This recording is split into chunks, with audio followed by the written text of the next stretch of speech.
तो मैं ये आपको ये बताना और कुछ चाहता था, जैसे शिक्षा के क्षेत्र में भी आप देख लीजिए कि पहले भी शिक्षाएँ ग्रहण करते थे लोग, और आज भी शिक्षा ग्रहण कर रहे हैं। आज की शिक्षा बहुत महँगी हो गई, लाखों में लोग लोग अपना डिग्री-विग्री ले रहे हैं, दुनिया भर की बातें हो रही हैं।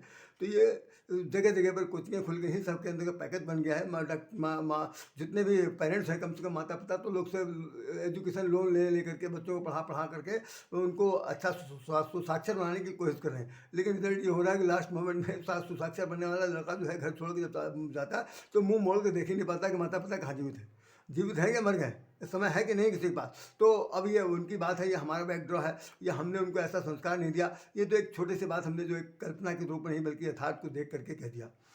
तो मानवाधिकार के अंतर्गत बहुत बड़ी जो बात सामने आती है उसमें सिर्फ इतना ही है कि अगर आप किसी को सता रहे हैं, किसी को परेशान कर रहे हैं, आप अपना प्रभुत्व जमाना चाहते हैं, किसी को दबा करके रखना चाहते हैं, उसके उसके क्या ना चाहिए, उसके अधिकार को हनन करना चाहते हैं, तो फिर आपके ऊपर सजा की तौर पर मानवाधिकार का नियम लागू होगा।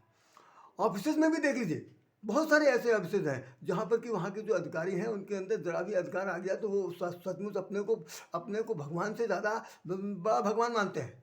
कई बार लोग कहते हैं जैसे गए और मान लो उनके आस पास 4-5 लोग जो गिने गिनती गिनती होते हैं, कई लोग होता है जमाव लगाना कि अपने चैम्बर में घुस गए तो 10-20 लोग बैठ गए, जी हजूर जी हजूर जी हजूर जी। अरे हजूर हजूर हजूर हजूर हो रहा, पता लगा तो अगर उसमें से कोई आदमी जो है अंदर घुसा नमस्कार नहीं किया तो समझ लिया वो उनके लिए बिल्कुल एकदम शत्रु हो गया है।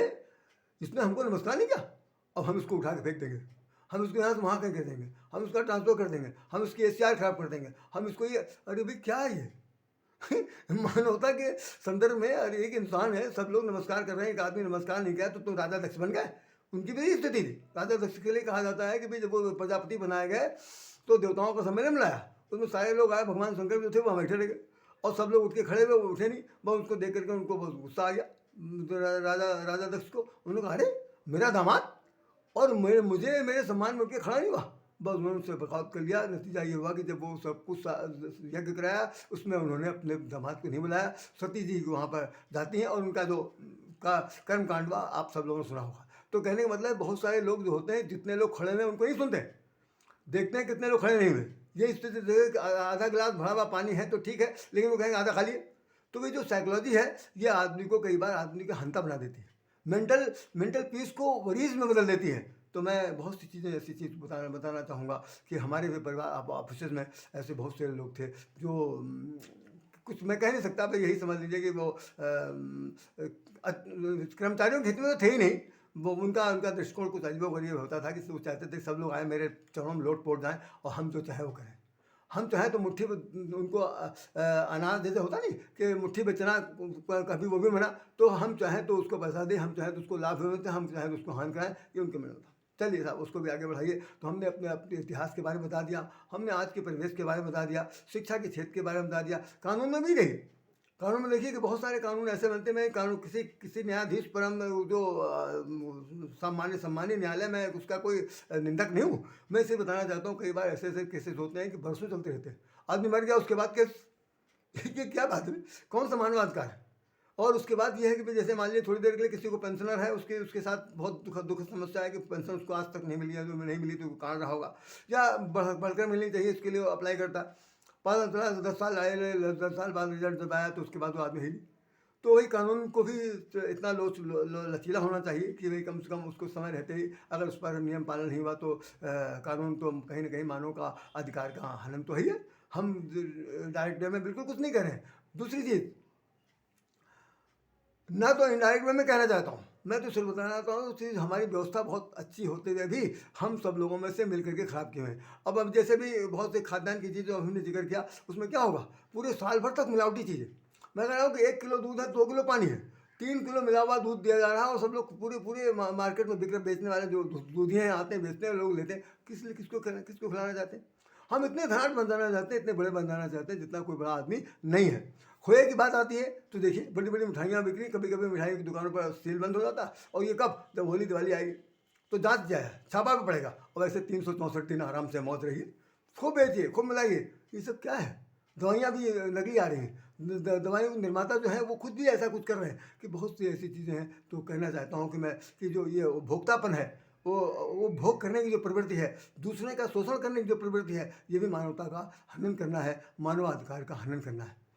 तो अब मैं जैसे अब थोड़ा सा आध्यात्मिक तरफ फिर हम मुड़ करके आ रहे हैं कि आपने परशुराम को उदाहरण सुना होगा।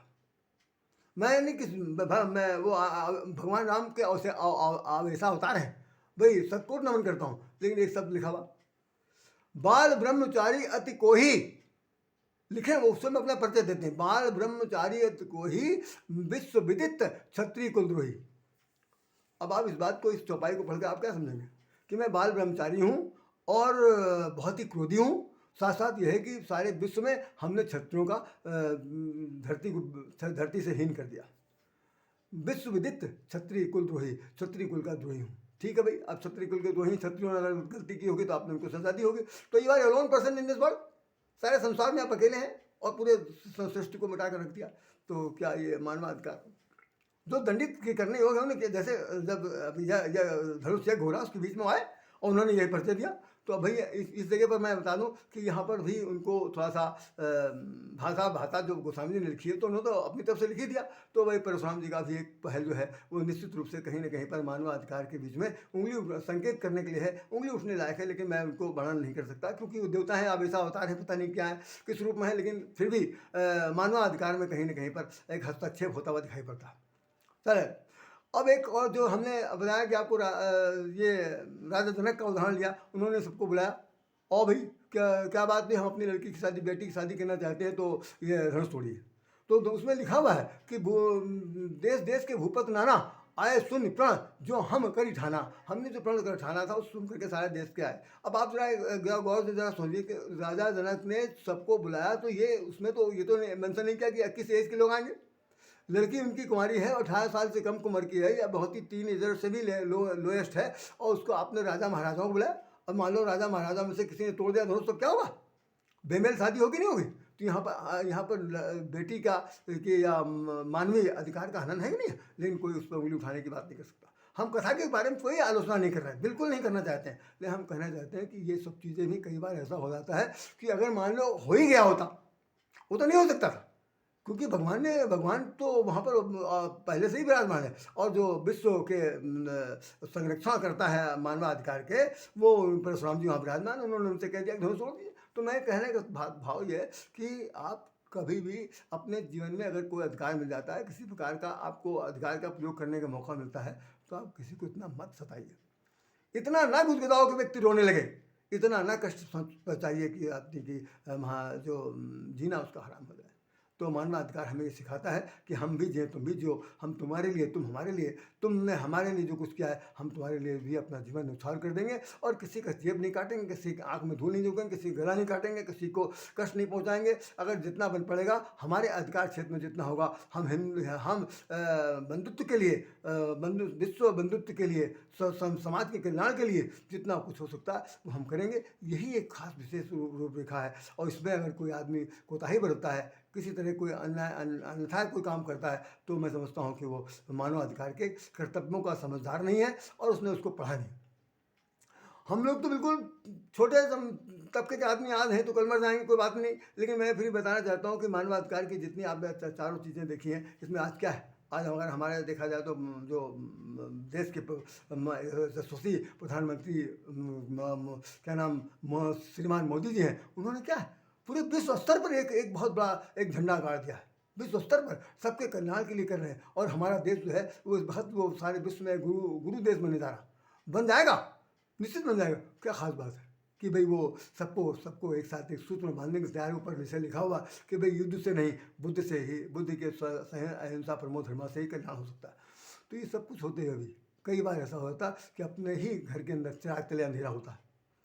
ऐसा मैंने अभी शिक्षा के बारे में बताया अपने, तो यहाँ पर भी सब लोगों को पूरी तरह से ऐसी कई बार आज़ादी मिल जाती है कि आज़ादी का अर्थ बिल्कुल गलत निकल आता है, उसमें अधिकार जो है वो हनन, अधिकारों का हनन होता है। तो भाई ये अधिकार का हनन ना हो, मानवता का हनन ना हो, एक दूसरे के व्यक्तित्व का हनन ना हो, एक दूसरे के अस्तित्व का हनन ना हो, और सब लोग एक दूसरे के कल्याण के लिए जिए। अगर भाई कुछ नहीं कर सकते, तो जो हमने पहले कहानी बता दिया है कि भाई भगवान ने कह दिया कि सबको दिलाने और मारने वाला मैं हूँ, तो कम से कम इतना बात तो डर के रहो। राम राज्य की स्थापना सबसे बात यही थी, बैर बिहाई रहें एक संगा, जब तक ये बात नहीं आएगी